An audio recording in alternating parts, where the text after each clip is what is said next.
Hello and welcome to another episode of our Brothers Creed podcast. We talk about motivation, experiences, and exploring the world around us. We're the Thomas Brothers. I'm Ethan. And I'm Jared. And today we have a very unique episode. We got some guests on, Alan Smith and Jessica Midkiff. They are two individuals who have written a book about human sex trafficking. The book is called Men, Fight for Me, The Role of Authentic Masculinity and Ending Sexual Exploitation and Trafficking. So they both co-wrote this book. Alan, he is the executive director of Saving Innocence Project, which is an anti-human trafficking organization. He leads this up, and what they do is they work in the LA area to when someone is identified by the police as to being a victim of child sex trafficking, mostly teens, average age about 12, he said. They are notified, and this organization helps those kids. Jessica, she works with Alan, but she was actually a victim of human trafficking herself. She was sucked into this world for several years, and she has come out of that, obviously, and is being an advocate for survivors, and their story is very interesting, and I think this is one topic that many people don't know about. One of the things is that Alan says is it's closer to home than you think, and it's more prevalent than you think. So this is a great episode, and excited to share this with you guys. All right, let's get into it. Let's do it. Spartans! What is your profession? Any man who must say, I am the king, is no true king. What I do have are a very particular set of skills. Skills that make me a nightmare. If I can change, and you can change, everybody can change!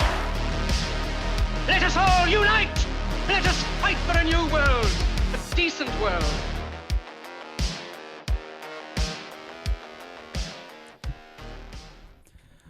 All right, hello, Jessica and Alan. Thank you guys so much for joining us.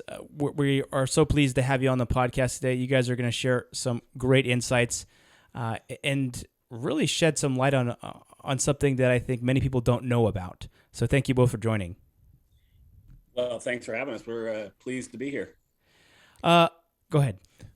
Yeah, so our topic today is going to be really around the topic of human trafficking and sex trafficking. And, you know, it's something that I think a lot of people hear about. I think in social media, maybe it's been more prevalent over the past several years, but still it's just kind of this mysterious thing that we hear about. And especially, you know, Jared and I both have 4 little kids.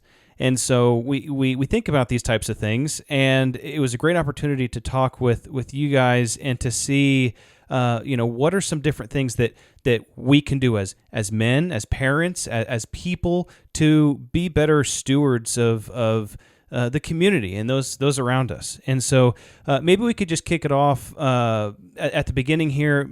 Would you just do a brief introduction of yourself, maybe a little bit of your background with the topic, and then we'll get into some more specific questions from there.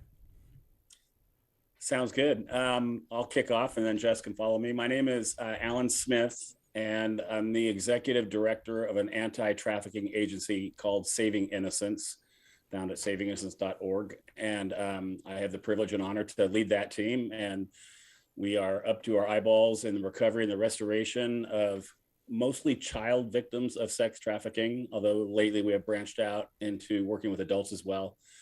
By way of introduction, that's my day job. You know, the most important part of who I am is married to a great woman named Sharon for 38 years. Come on. And, that's a long time. That's right. And a son and a daughter.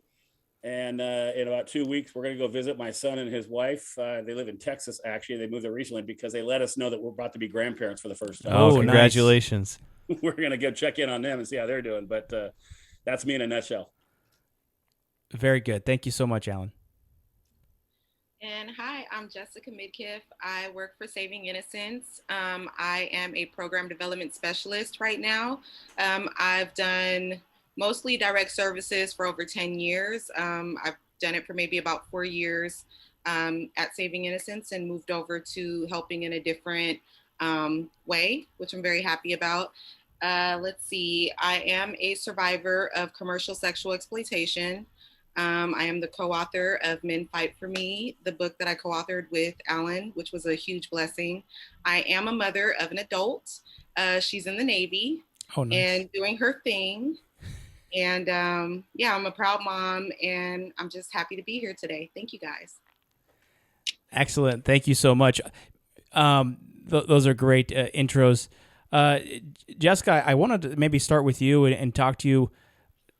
As you mentioned, you were a victim of this sex trafficking. I wanted to talk maybe first, can you help us understand what is sex trafficking? Yeah, go ahead. So commercial sexual exploitation is someone being bought and sold against their will, and there's a lot that goes along with it. And usually the tactics that bring someone into that are force, fraud, and coercion. And it takes a very long time for someone that's being commercially exploited to leave the life. So it's sexual exploitation. Forced fraud and what is forced fraud? What is that? So force, yeah. Usually, it comes in many different ways. The force portion is kind of like usually what people think of is when someone's being kidnapped, abducted, something where it's like physically, usually against their will. That's how usually people see it. The fraud part is, taking that time. The fraud and coercion kind of go hand in hand, where people take their time to get to know the person, get information out of them. They'll use like fraudulent acts to hold against someone, basically kind of like bribing them in order to get the end result. And a lot of times too, it all runs together. So there's not like one singular way someone gets put in. Yeah. Usually it's a combination of all three, the force part, and you could be forced verbally or physically, the fraud and coercion of just like pulling as much information to hold against someone in order to get the end result of being able to sell and abuse them. I see. I don't know if Alan wants to add to that. Well, no, I mean, we'll get there. Yeah, I mean, I think it's important for your listeners to know that the force part, it really is oftentimes an incredibly violent relationship, incredibly brutal. It just at Saving Innocence, about a year ago, we had a memorial service for about 15 of our kids, our minors, our children that have been murdered or killed, otherwise killed as a result of this entrapment. Wow. And by a trafficker. So it's, there's a version of force. Well, yeah, you're going to, you said you had 4 kids, each of you. I think you said that you had 4 kids. We do, yeah. You might force them to go to bed or something, but at no time, I'm sure, are you threatening their life if they don't go to bed. Yeah. And so it's really tragic that so many, and especially many minors and children are living under such a brutal and violent existence. So sounds like you guys are mainly working with kids, you said. Do you, in my mind, I'm kind of imagining 2 main different paths this might happen. One is maybe the parents in home are exploiting their children for this, or children just get kidnapped and taken somewhere. Are those kind of the 2 different main scenarios we run into, or how does that work? Go ahead, Jess. Oh, so there is a such thing as interfamilial pimping, which a lot of people have heard of, and you usually see it like in movies and stuff like that, or you hear about a parent that's on drugs and they exploit their child in order to get paid or something, obtain the drugs or whatever that is. But interfamilial pimping looks, there's a lot of different categories to that. And we have seen kids where they were kind of prompted to by their family and then possibly handed off to someone to continue the exploitation. And a lot of times friends of mine that are survivors have been exploited by family members, parents in particular. And there are some that were very well off that came from very affluent communities, everything like that. They were not in need of the money. And there was a friend of mine that was exploited by her mother and her father separately for their own financial gains. And she was able to get to college and basically, write out I'm here, don't talk to me, I don't want to see you again, whatever it was. And that was never how the media kind of portrays, where it's just the drug addict family. So we do see families that do definitely do that, or they'll groom their child to be handed off to an exploiter that's not related to them, which that's a whole other business opportunity for them or situation in general. And then we do see a lot of kidnap, But what I've seen over the years of doing the work is that the kids are already actually in the life, unfortunately. Okay. And then they're basically kidnapped from one exploiter to another, depending on the situation. And not saying that there are not kids that get kidnapped, Yeah. but the like common that we see as of nowadays is gang affiliation, and significant other relationships. Okay. So those are the two like we're seeing a lot of. And then we do see some where there are people approaching kids and adults, promising a better life in, Hollywood, in the movies, in the music industry, and modeling. And that's one of the other really big ways too. And then we're just in like this whole kind of like movement now where it's cool to be exploited, or the overly sexualization and objectification of girls and women. Yeah. We're seeing a lot of that too. So there's so many different ways someone can get into it, but the most common we've seen over the years, and Alan, you can correct me too or add to it, but it's mostly like the significant other relationship. So boyfriend girlfriend, girlfriend girlfriend, or the gang affiliations where they're kind of picking out of their own backyard. Okay, yeah. So we're talking probably teens. That teens and up, you kind of age range, mostly. Yeah, the average age of entry statistically is around 12 or 13 years old. Okay. Kind of in that ballpark. That's the average age. So you know what that means. Yeah. And, so a vulnerable kid who grew up in an adverse situation, who's already been neglected and abused in some way, enters the boyfriend for the first time ever. Someone has paid attention to her in that way. She's 13, 14 years old. And suddenly he starts making promises to her and saying things she's never heard, like how beautiful she is and how valuable she is. And next thing you know, they're in a relationship. The entire time he's a predator and he has bad intentions, but she doesn't know the difference because she's never seen a good, healthy male. Wow. That particular victim's never seen it. Her own dad has not been there at all, or if he was there, it was a negative experience. And so in walks this 17, 18, 19, 20, or who knows what age, promising her the world, and she falls for it. And wow, off we go into the dark abyss of being sold for sex a dozen times a day. Wow.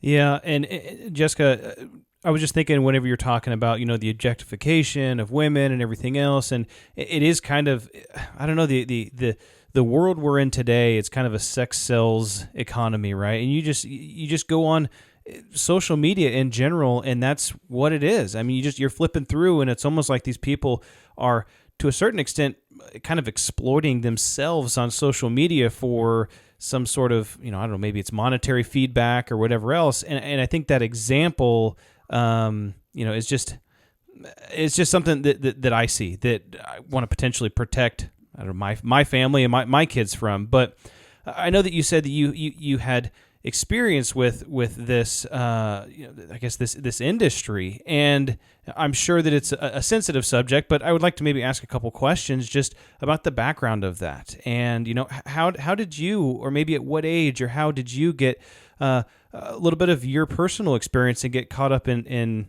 this? Ooh, yeah. Do we have time? As much as you would like to share, obviously. Most definitely. Thank you. It's really good. A good question. So I got into it very early, but like a lot of kids that we work with, not all, but a majority that we see, I came from a very abusive background. So mentally, physically, emotionally, spiritually, my family, even though everyone was hardworking, we were not even, I don't even think middle class. So everything was kind of like, hand to mouth on a regular basis. I had really great grandparents. My grandmother was a preschool teacher, and she was my preschool teacher. My grandfather was a pastor, and he also worked for a few major corporations. He was very techie, but just, taking care of a really big family was very difficult. My mother was a teen mother, which a lot of our kids are teen moms. I was a teen mom. That was something that's kind of at the forefront, especially where I grew up, which was in the inner city. And, I think some of the biggest things early on, of course, was the abuse. I mean, once you're beaten down in so many different ways, it's easy to fall into the hands of someone that, like Alan says, oh, you're beautiful. Mm-hmm. Oh, you're different. Oh, you deserve this. And they don't have the best intentions for you. I did start out roughly with the abuse and also being exploited by a family member, which some of that is in the book. but just kind of moving forward with it, I'm biracial. My father's German. My mother is Black mixed. So back in those days, I didn't really fit in, which we see a lot with our kids now, regardless of their race or whatever. There's a lot of like needing to fit in and not truly fitting in. And I mean, what kid doesn't want to? They need to. It's almost a full-on need. So if you don't have the new tennis shoes or the new sweaters or new phone or whatever, it's kind of like life is not worth living, right? Yep. And it was still kind of along those lines back then. And I basically kind of started out my introduction into sex in exchange for money was under like the guise of cleaning houses, which is in the book too. It goes a little bit into detail. And the people that were supposed to protect me did not. I was told I was the test in front of men. I had like this really pretty long hair. I was light skinned and all this kind of stuff. And we have a lot of mixed folks walking around today, but back in those days, we were kind of far and in between. So I was seen as an actual like commodity. And there were so many other things. And like, our kids are just like searching for love. And I was searching for love, and I was searching for protection, and I was searching for respect and admiration and all these different emotional and mental things. And I wasn't receiving it. And so like when I would go and talk to the kids, I really noticed that this was a common thing of this is some of these really big things that are going on. And of course, my father, unfortunately, wasn't in the picture. So there wasn't really too many men to stand up and actually fight for me. Which kind of left me open to so many different predators. And of course, as time went on, I was raped, I was, molested, unfortunately. And just like the verbal beatdowns every day and being pushed into servitude at a young age, was just disheartening. It felt like there's no way for me to get out. And this is along the lines of what our kids feel too. And so when I started getting propositioned by others outside of, the people that I had known and that were supposed to protect me, it was easier to go and do what I did with them rather than the people that were supposed to be there for me. Yeah. And it was like a false sense of control. Like, okay, I've been raped, but at least if I go out here and do this and it's not with these people anymore, it's with someone else, at least I can put a price on it.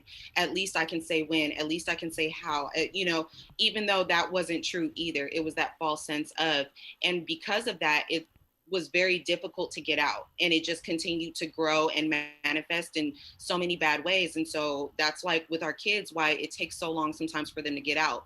If we get them early on in entry, a lot of that emotional we can start working on. And the really big piece is people don't understand is the emotional. The cherry on the top is the financial distress and stuff like that. But everything kind of starts inward and then starts pushing outward. And of course, one of the things with me not fitting in on top of my race and how I looked was, I didn't have all the new cool clothes. And so I was teased and I was bothered and, I was chased home, and life was just it wasn't a good life. And so there was this promise from this guy that was like, we could do this, you and me against the world. Let's go make it happen. And that was kind of like my tip off into fully being in that life. But, early on, I think as early as 3 years old was my first memory of the abuse. Oh, geez. By 10, I was already introduced. By 11, I was already fully in. Wow. So, yeah.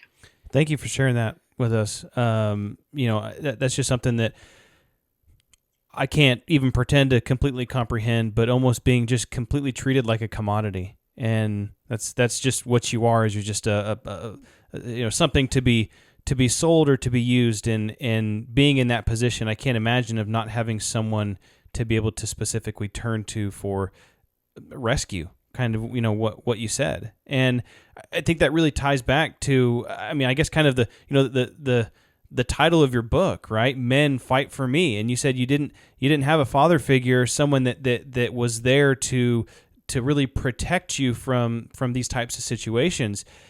Is that kind of, how does masculinity and everything tie into what we're seeing? I mean, how do you think, and Alan, this question for you too, that do you think that a man or a father figure in the home would have caused a different outcome? Yeah, the question we answered in the book, one of the first chapters, I think I asked the question, what does authentic masculinity have to do with this crime, this problem? And the answer is everything. Yeah. I mean, Jessica can speak on her behalf of what it was like to not have a father in the home and what that did to her self-esteem, et cetera, et cetera. We see that over and over again. From my perspective, as we mentioned, we work at Saving Innocence, and by far the historical database will tell us that by far most of the buyers of sex are men, and most of the sellers, the traffickers, are men. There are women involved, but by far it's dominated by men. And so, Jessica was on a panel with a few other ladies talking about this issue, sharing their perspectives. And the one lady who I didn't know at the time, since then has become a friend, was telling her story. And she said, in the middle of her trauma, I could no longer fight for myself. I needed someone to fight for me. And that sort of lit me up, because all of a sudden, okay, here's my lane. Jessica has a lane that I can't be in, and I have a lane that maybe she can't be in. But the biggest part of this problem is men. It's indisputable. And so men aren't going to be corrected on, pornography and strip clubs and actually going to the place of buying sex from a stranger. They're not going to be corrected by other women, most likely. We're going to need good, strong men to stand up, look them in the eye and say, no more, not on my watch. You're not going to do this. We're not going to do this, guys. We got to be better than this. Yeah. So we added the word men to the title, and because we wanted to show up on men's podcasts and men's interviews and men's searches and those kinds of things, because men are we're the problem, guys. All of us, we're the problem. Well, like we said, it's kind of both sides of that, right? The one that's purchasing it, the mass majority is men, and the one that's selling it is mass majority of men. And so if you can fix the I guess that problem with masculinity and the men problem of, fixing it and getting people to understand that that's not the right thing to do on both sides, then you can almost try to take it out from within. But I mean, that's a massive feat.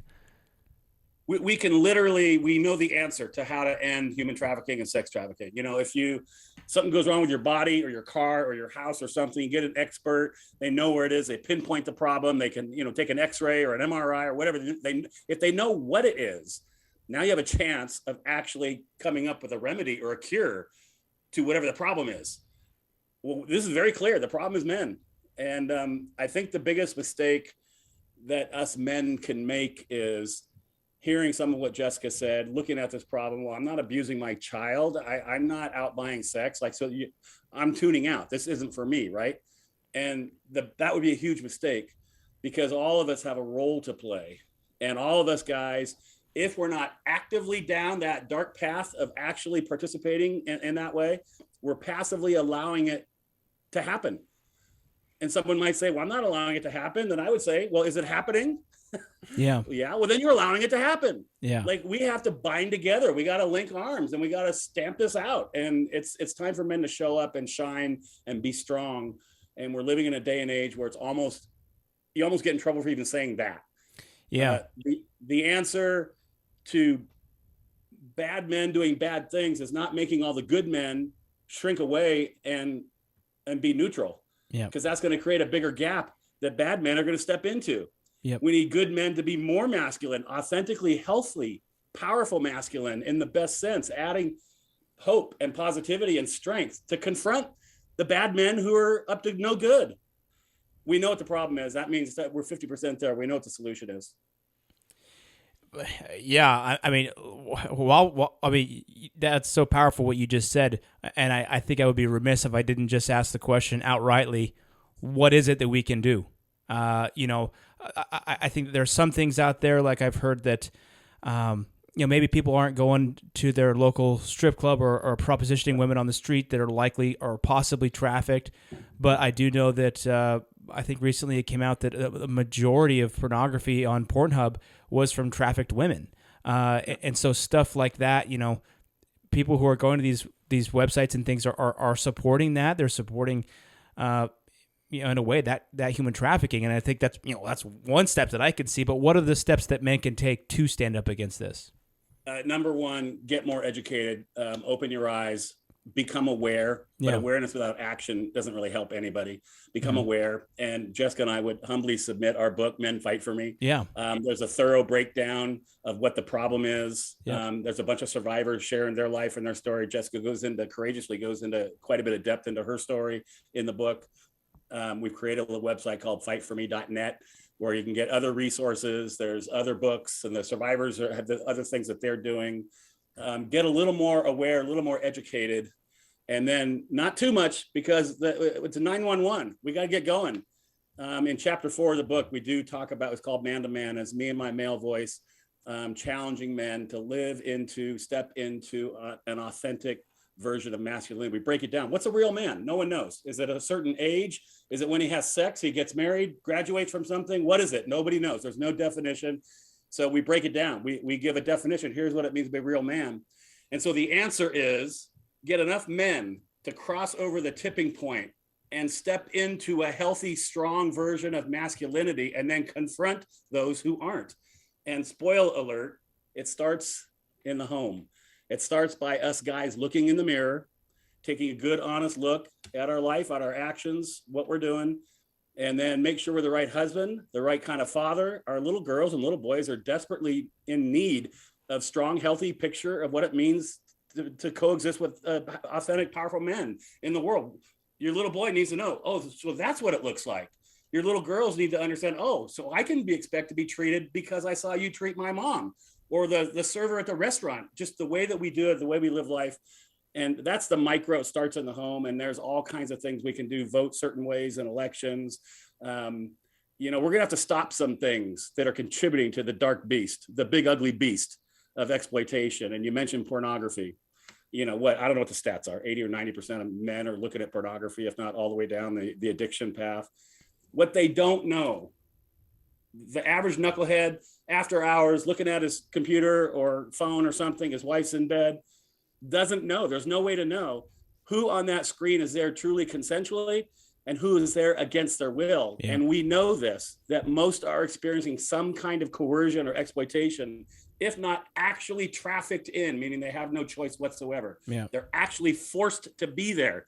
They're being raped over and over again. And now us guys are sitting there achieving some kind of gratification or enjoyment on watching somebody get raped. Like, are you kidding me? There should be a yellow police tape around your computer. It's a crime scene. Yeah. Pornography is an actual crime scene. It's infested with rape videos, and there's no way of knowing which ones are, which ones aren't. And many, if not most, are. So, guys, I mean, it's a much bigger conversation. We got to come back for 5 or more podcasts, guys. But the question is, step up and be a man. Yeah. Let's go, guys. This is ridiculous. Yeah. We can do this. Jessica, do you have anything to add to that? Alan said it all. He does it so well. And so just saying to that too, Alan, I'm gonna put you on the spot a little bit. Okay. So even like from early on, not having too many great male role models or anything like that. I had my grandfather, but culturally it was very difficult for him to step up in certain ways, and he did try. That's like a whole other conversation. But over the years, I've like accumulated a few family members like along the way, and Alan and his awesome wife and awesome children are my family, to the point where this is a man that was like, I know you probably don't think you need it or want it or whatever, but I'm here, palms up, ready. He just wanted to get to know me. And he has had such a big influence on my life and my daughter's life, because it was very difficult raising a young lady. And he's been, what's the best way to say it? Like the epitome of what an authentic masculine man should be. I'm not saying it because he's author and we work together. Yeah. As an actual person, he's shown something. I don't really trust men. I don't trust really anyone. Even at the age I am today, it's very difficult for me. However, he was always palms up, and I trust him 100% with my life and my child's life if something were to, ever occur. And so him coming to speak, to pull me into this book and was like, hey, like, can we have this conversation? Like, I got the honor to do this with him, and I'm not a man. I can't speak into masculinity because I'm not a man, but I could give my perspective, and my, the other contributors could give their perspectives. And in this book, there's just so many things, like going back to with my grandfather, where there were some things he didn't know what to do because that's not how he was raised. There are, a little bit of a spoiler alert, along the way, there are different ways of exercising your authentic, healthy masculinity. And that's what's so great about it. Because if someone were to step up and really say, a man to step up and say, nope, not you, not today, let's go get it together, you know, I think my life would have been a lot better, a lot faster. Mm-hmm. Right. And so, and that, I think that's one of the big things we try to give to the kids too, is like, men are safe and men are okay too. Like, there's always a few bad apples in a bunch. You know, there are some bad women, there's some bad men, there, you know, there's just inherently like bad people in the world, unfortunately, for one circumstance or another, but all men are not bad. And Alan was one of those people that was like, I'm going to show you no matter how long it takes. And that's what won me over personally, is because he's always been exactly who he's shown to be. It's not what he says, it's what he shows.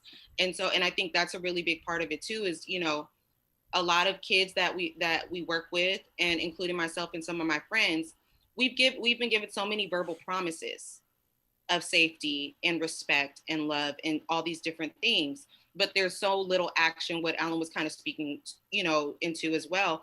And that's the thing, is what I've seen with the healthy men in my life is they are action based. They're like, let's do it, let's go for it. And that's something that's really restorative, especially to a young person, a young lady, a woman that has seen so much hell on this earth.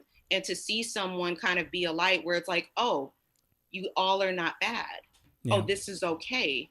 That's part of the restorative process, is to see that there is, even if it's only one person, that, oh, I can trust you. So everyone else may have messed up, but this person is good. And that's what Alan is, one of those people for me. It's very few people, I could probably count on one hand. There's very few people, and he's one of them, but it was his action, not so much his words. It was his action. Yeah. Well, and sadly, guys, I'll just mention quickly, the bar is so low for us guys to jump over because of the horrific actions and attitudes of men in the media, of men in leadership around the country, if not the world, in your community. The bar is really low. Like, we're not asking anyone to do brain surgery here. To look a woman of any age in the eye, say please and thank you, and don't expect anything in return. Whoa, that's crazy.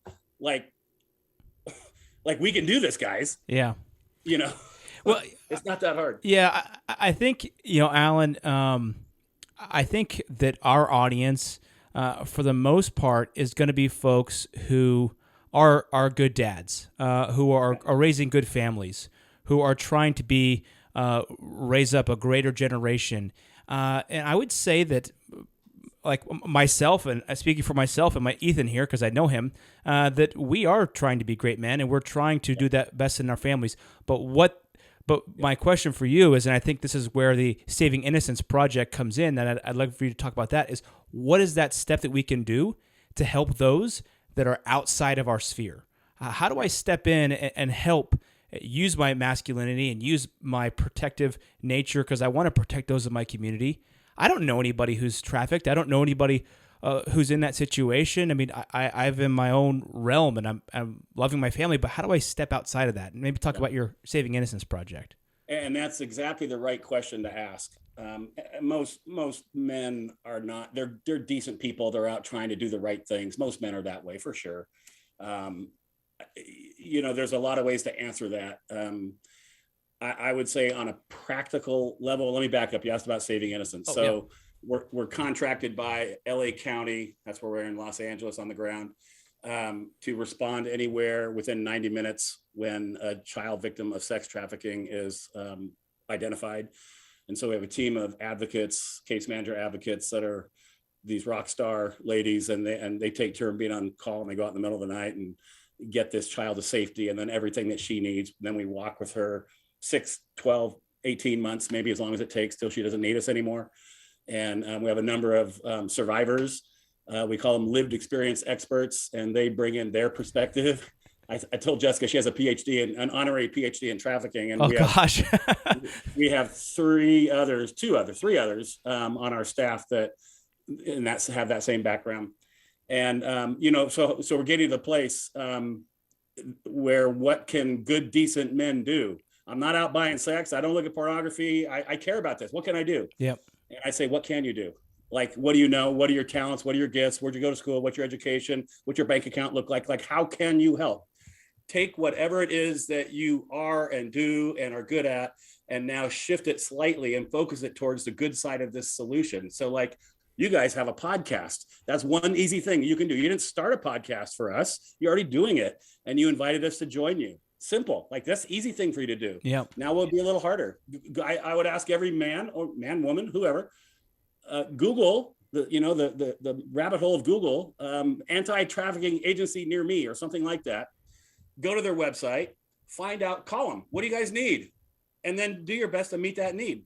Even if you don't even ask them that, next time you go to your grocery store, find out from their website or a phone call how many staff they have, 8, 6, 8, 10, 12, 15, 20, whatever it is. And then buy that many Starbucks gift cards or some kind of a gift card. Send them in the mail with a note. Thank you so much for being in this fight. We're with you. We see you.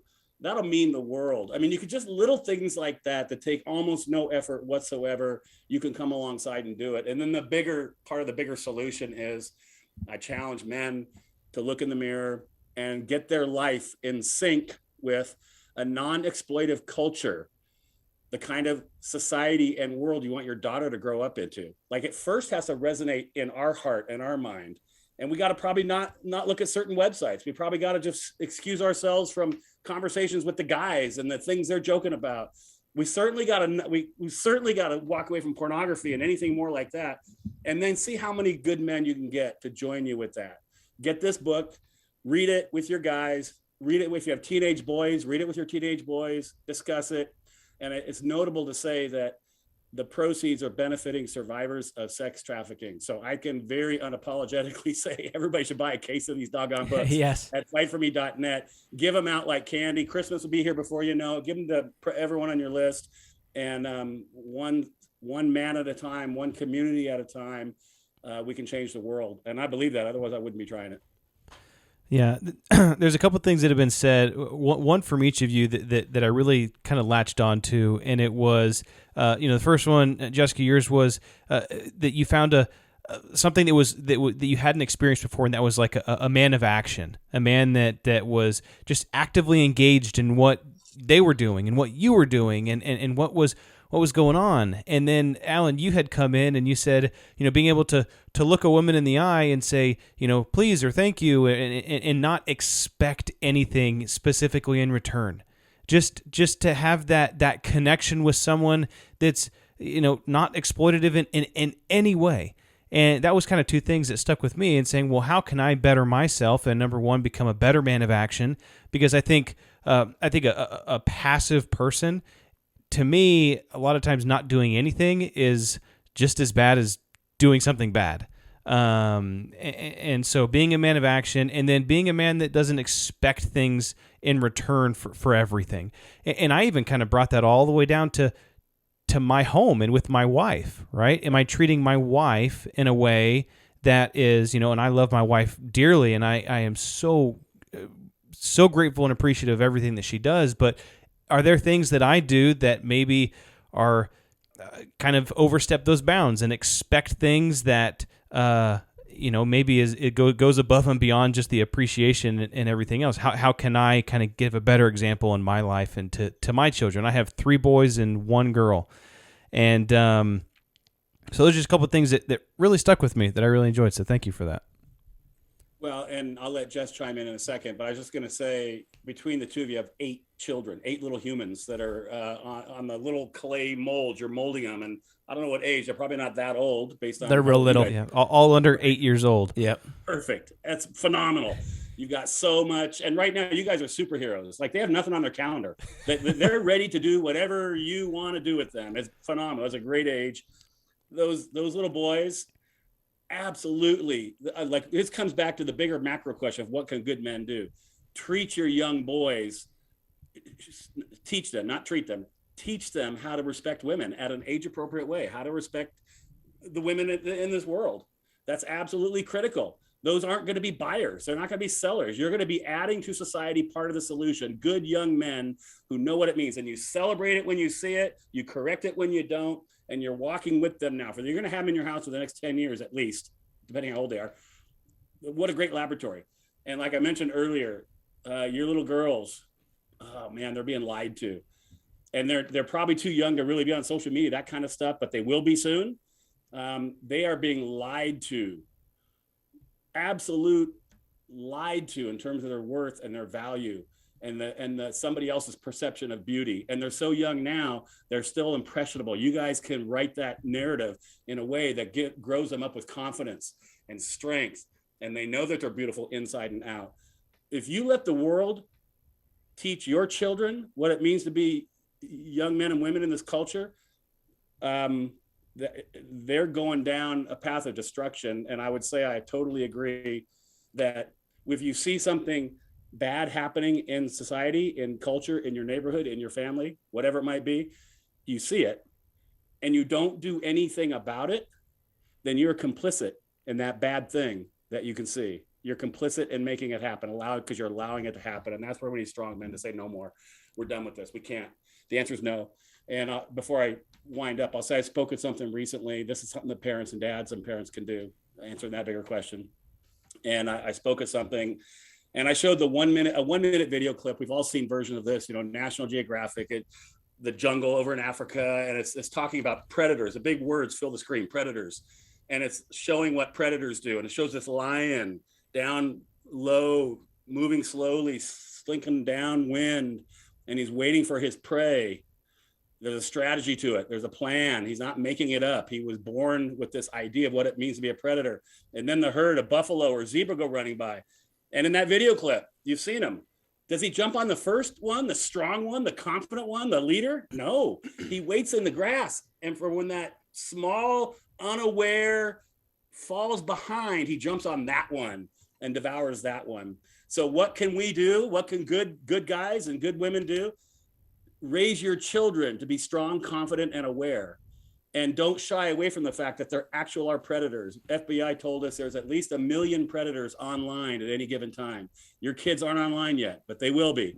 There's 1 million, at least 1 million people that are pretending to be one thing, one person, one age, but there's something different. And they're trying to lure they're predators.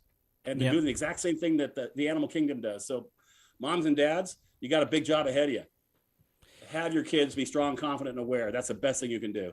Yeah, and I think I would add to that to be increasingly vigilant. I think sometimes there is a symptom that even exists within that I've experienced recently, where Ethan and I are both Christian men, and sometimes within the realm of Christian men, men are too nice, sometimes in my opinion.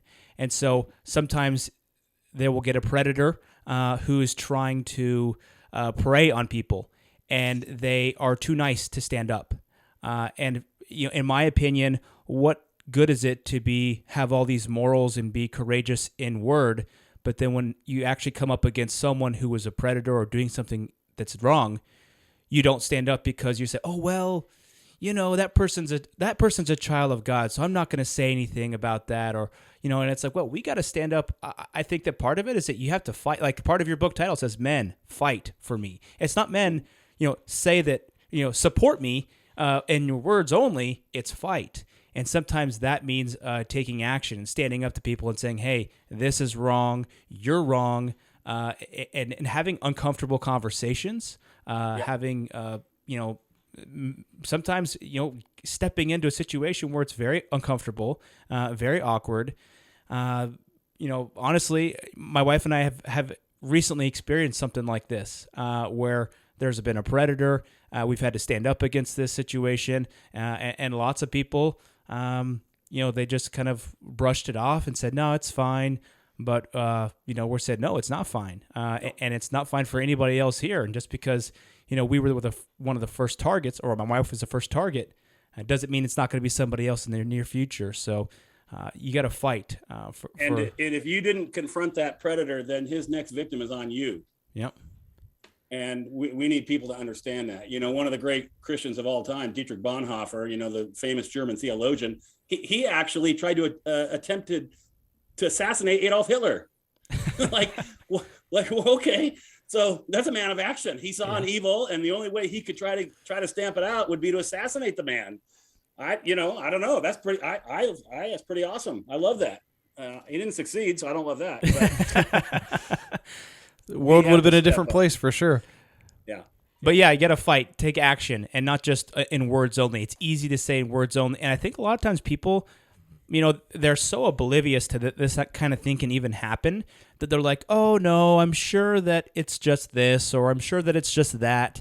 And you guys are in a seat right now where you see all of this stuff happening in all these situations. Like Jessica, you were saying earlier, a young woman was being exploited by both her dad and her mother. That is almost I can't even imagine how that would have even happen. And I think a lot of times these predators are out there doing things that people would be absolutely shocked if they knew what everybody around them was doing and what was happening. Yeah, most definitely. I mean, and this is one of the things is, as people, like if we see parents doing something that's not quite right or whatever, people have a tendency to look the other way. I think part of it is just like how society has brought us up over the years. Things have basically changed where it's, you say something, no, you don't say anything. That's not your business. What happens in this house stays in this house. There's a lot of like secrecy and stay quiet. Yeah. Like we've seen, crimes happen in like high population areas and no one actually responded or reacted. A lot of it too is like a stunt to the system. And so like with their kids, if they're walking or they're posting, sometimes people are just like, this can't be real. This isn't really happening, but it is. Our kids are hidden in plain sight on these streets. And the culture has kind of changed again, or the dress code or certain things have shifted again. So we're seeing a lot more of like flesh being shown and them being more, sexually stimulating to the predators or whatever you would like to call it. And one of the things I think that helped me as a parent, and because I didn't have a real good base to start from, real good rooting to be a parent. And I was just like, I'm not going to allow what has happened to me happen to my child. By any means necessary, I'm going to do my very best. And there are times like I have just failed as a parent. I was like, oh my gosh, she's going to grow up with something. She's going to come back and say something crazy to me, whatever. But my daughter is fully functioning. It's not saying that she's unscathed. She's got great people, a really great support system around her. I've done my best, but one of the biggest things I could have done to her was start having conversations with her as soon as possible. Of course, age appropriate conversations. Yep. That's one of those action items. So, like Alan was saying, get the book. You could sit down and read some of it and spark conversation with your children, over time. Like, is this good or is this bad? Tell me why. Just some of those base conversations, because you're getting them to start thinking and moving a certain way. My daughter in school, at her school, she started a human trafficking club in her high school. She started it off, and I think they've been carrying it on since she's left. And one of the big things, she was just like, I would have never thought that that's what happened to you. I would have never thought in a million years. And I remember first telling her first bit of tidbit information. And I remember this young girl, I think she was like 10, was like, you know what? You're so much better than that. Like, just checking me. But it was that education piece that started everything. And then I started getting her into classes that were age appropriate, that were going into the schools and stuff at the time. And some of the pilot programs we had done with some of our community partners and LA County Probation. And my daughter literally has broken so many curses within my family because of that education piece. And that was the action piece. And now my daughter is fighting for our country. And now she's doing something, worthwhile, or she believes to be worthwhile. And one of the things I remember, because again, I'm not a man, but I knew when she was growing up, I've got to do something so she knows how to be treated somehow, some way. So I would take her on mommy-daughter dates. And I would get her in the car. She would get dressed up sometimes, or we'd go to the diner or whatever. And I would go and open her door for her. And that's not what women, usually do. Yeah. But I wanted her to feel what it was like to be catered to be respected, to be adored, and I was Genuinely. Yeah. genuinely. And it was like, but in the back of my mind, I was like, this is so jacked up, because her father should be doing this. Her father should be teaching her, what all of that feels like. She should be able to run to her father. A lot of our kids are unable to do that. And so I think we talked about it on a different, in a different place, Alan, but, it, with the community centers or whatever the case is, like, if you see a kid or one of your children's friends or whatever, and you see that they're lacking, that is an action piece to pour into them as well. It's like Alan said, it starts at home, but it branches out with the communication with your amazing wives, and wanting to be better and do better by them, and, and show your children what a healthy relationship looks like, is the communication piece, heavy communication. There's a couple, friend that's a couple, they're friends of mine, but they're a couple, Alan, you know them. If the wife is tired, the husband goes and does the dishes. That might be a no-brainer to someone, or like, it's just like little things, whereas where I grew up, it's like, you're the woman, go do the dishes, get it done now. My food, like, very caveman, animalistic, I don't know what you call it. It's just, I think how our children see us being treated, and how our children see their fathers being treated, that's what's going to help along the way. And then everything else is just adding that weaponry to your repertoire. And then I do have to say, because some men are lovers and not fighters. Like, we're not telling men to go out and swing on everyone, and possibly go to jail for assault. But just like in certain situations, it's okay to report a crime. It's okay to ask someone if they're okay, and making sure that you are safe as well.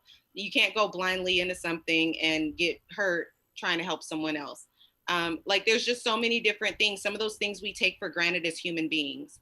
And another one of the things I just want to add to, because sometimes, like, people say that's not happening in my community, whatever. It happens in the inner city, but it happens in the suburbs too, at a high rate as well. We have kids that have single parents that do have the big houses and are living great, but they're not getting the attention that they need to grow into the regular functioning person that they are. That's another way a kid can be recruited. There's so many different things. It's just everyday things. But as human beings, we take it for granted. And if people can't see it, because they're like, well, the majority of this happens to the Black kids in the inner cities, which there's a lot of truth to that, right? Because if you're looking at the inner city, there's a lot of poverty, there's a lot of violence, there's a lot of different things that add to, like, the overall trauma of a person growing up in that area versus someone that grows up in the suburbs, right? Not saying that it doesn't happen in the suburbs, because we know it does. But if people can't get past race or gender or cultural belief, whatever it may be, I think the biggest thing is that we have to understand that this is a child thing and this is a human being thing. When we understand that human beings are being abused and they're being sold into slavery, because it is slavery, what would we do if it was one of our kids? And I always thought, what if this was my child? What lengths would I go to get my child? What lengths would I go to protect my child? I'm ready to go to jail forever as long as my child is safe. To the end of the earth, definitely. Yeah, and so a little long-winded, but I just wanted to cover, like, a few things. And so I constantly try to tell people, if you can't see boy, girl, the gender, race, whatever it is, just see it as a human being thing. If this continues to happen, then society is going to continue to fall and crash and burn. And so, like, the kids coming up, these are the people that are going to take care of us when we're old, and then so on and so forth. It's a part of, it's so much deeper than just one particular person or one particular thing. This is ending generational curses. This is ending a societal curse that has gone on for so long, and no one ever said anything or has never truly acted on it. So again, it's just a human being thing. And then people can take it whichever way they want to, moving from there. So. Yeah, I love that. We recently, just actually 2 weeks ago, we interviewed a couple who fosters children, and they talked to us about some of the awful situations in which, they'll get some of these kids, wet diaper pajamas that are almost unwearable, and that's it. At 12 o'clock at night, and just like off of a whim, and it's like, here's this child. And so we talked about how that is one way that people can get involved, helping support that system. But of these children who are caught in these situations, and I think that a lot of I would imagine a lot of these kids who get caught up in sex trafficking, which might be older than just a young baby, in most cases, they come from those environments, and so maybe fostering is how you supporting that system is maybe how we support these disadvantaged kids. Right from the beginning, but you guys are working on those kids that may be stuck in those bad situations up until their teen years, and they're looking for validation and love, or whatever you want to call it, or they have no idea what a real man should be or how they should be treated, and they're getting sucked into this sex trafficking realm. And so I wanted to maybe, Alan, you mentioned, first of all, buy you guys this book, Men, Fight for Me, the role of authentic masculinity in ending sexual exploitation and trafficking. So we'll put links to that in the show notes at fightforme.net. You mentioned, Alan, also that people can reach out to their local sex trafficking clubs or groups. Is that something that is pretty common? Not clubs, that sounds bad. Yeah. Volunteer groups that help. Advocate groups. Yes.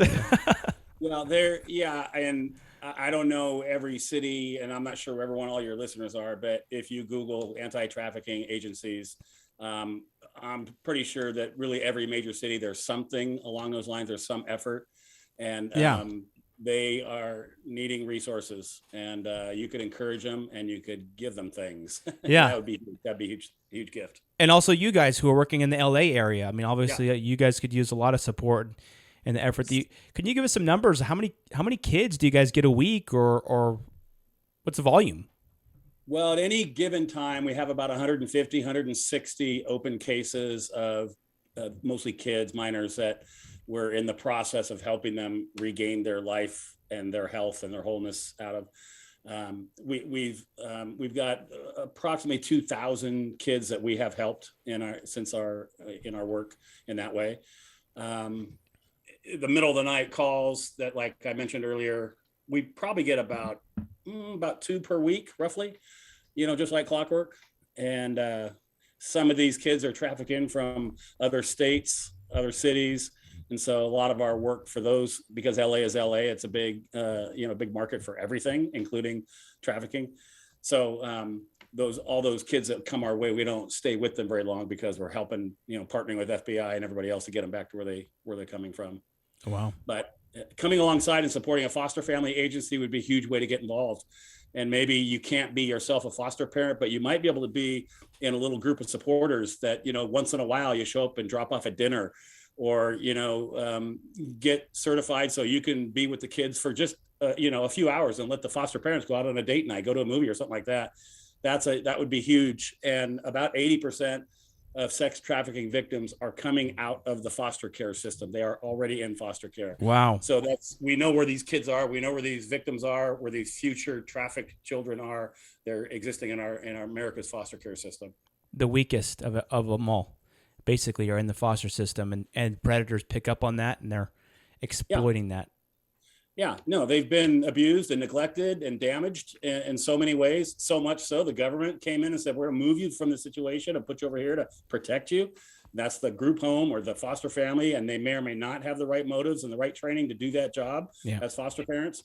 And that child is looking for affection and approval and protection and all those things, like every human wants to be in connection with another human.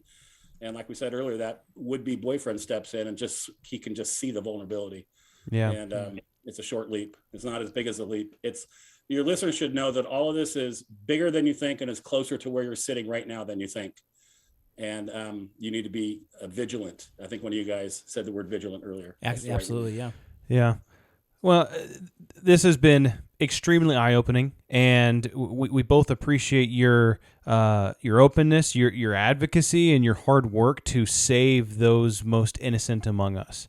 And to me, that's kind of those those children, right? They're just growing, they're just learning, and people that take advantage of someone in that state definitely is someone that should be watched out for, and should be held responsible for their actions. And I think that speaks to, a higher level of being a man. Watching over your family is good, but I think that we can step it up more and start being stewards of our community and watching out for those innocents within our community.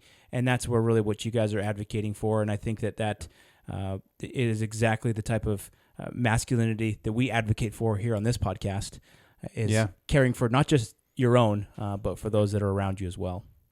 Yeah.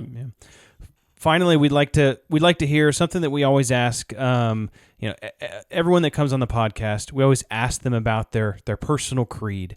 And a creed is a set of beliefs or principles that help to guide someone's actions.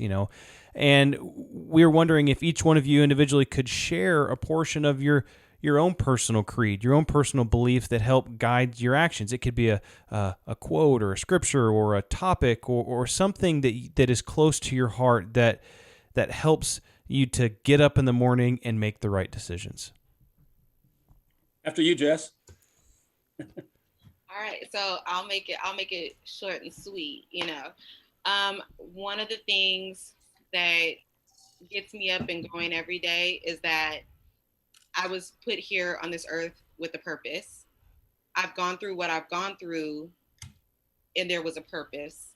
And I need to do my very best every day, no matter how hard it is. I am a fighter in, I think, almost every sense of the word. And so I choose to get up and fight every day. And that's how I've raised my daughter. Even when you don't feel like it, or you feel like all hope is lost, get up and fight every day, because each one of us was set here with a purpose. We may not know exactly what it is. However, we will figure it out. We will get aligned, and there is a reason why we do what we do. And so I fell into this work. I fell into my relationships. I fell into everything because that was my purpose. That's what God aligned me with, and I haven't finished my mission yet. So I'm living every day to step fully into my purpose. Excellent. Love that.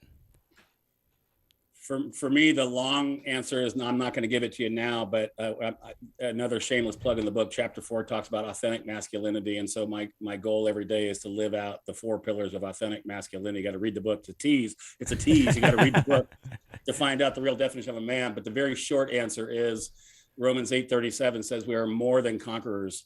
And so that's sort of a mantra to me, that we are conquerors. We should live like it. We should step into that. And you can fill in the blank. What are you trying to conquer? What mountain are you trying to climb?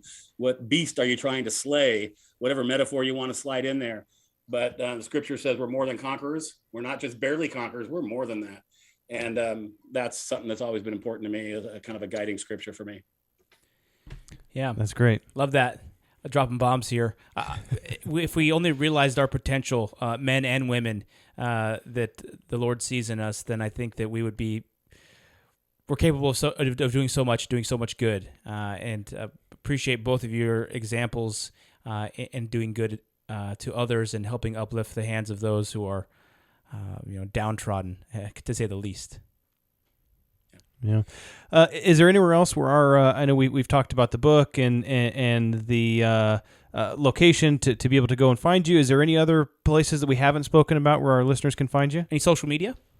Yeah. So follow Saving Innocence. Go to savinginnocence.org and at Saving Innocence on all the social media platforms. Give us a follow, and you see something in there. We tell stories and stats, and some of it's kind of training awareness, but updates. So follow Saving Innocence. We also have this book on social media at Fight For Me Book, and so follow at Fight For Me Book. And again, you see stuff. You put, you know how it works. Retweet, refollow, reshare, all the things. Oh yeah, yeah. And you can email me off of the website, fightforme.net. There's a way to contact us, a tab at the top. And I get emails from book readers or people all the time, and they're asking other questions. I'd be happy to interact with anyone that wanted to talk a little bit deeper about this thing called trafficking and masculinity and all the above. Excellent. Well, we will definitely link some of those in the show notes so that folks can find you. We're on Instagram and mostly Instagram and Facebook as well. So we'll tag you in some of our posts for this podcast and for this episode, and love to show our users, listeners, your book and share your website and some of those stats and stuff as well. So that'd be great. Yeah, and I want you two guys to read the book. Yes. And if you need some help, I'll send you one in the mail. But I want you guys to read it because your kids are too young for you not to be fully equipped. With Yes, everything you're absolutely right. We'd love that. We absolutely love that. Yeah, I mean, personally, for me, is just kind of talking about these types of things. You know, Jared and I have talked about continually. You know, what can we do for our kids, and what are different strategies of teaching them? And they are still young, and they are still growing, and obviously, like Jessica said, kind of age appropriate stuff. And at what age do you introduce different things? And so, that's just always something that us, and I'm sure our listeners too, are trying to define, trying to figure out, what's the best way that we can introduce kind of the principles that we are learning on a daily basis and through the podcast to apply to the creeds of our children and our family creed and growing that personally. So, thank you both for coming on the podcast, for sharing your ideas, your thoughts, and I'm sure that the listeners out there have definitely gained a greater insight off of your experiences. Thanks for having us. Appreciate it. Yeah, no problem. And for all of our listeners out there, and you guys are invited too, to let's build our creed together. All right, thank you.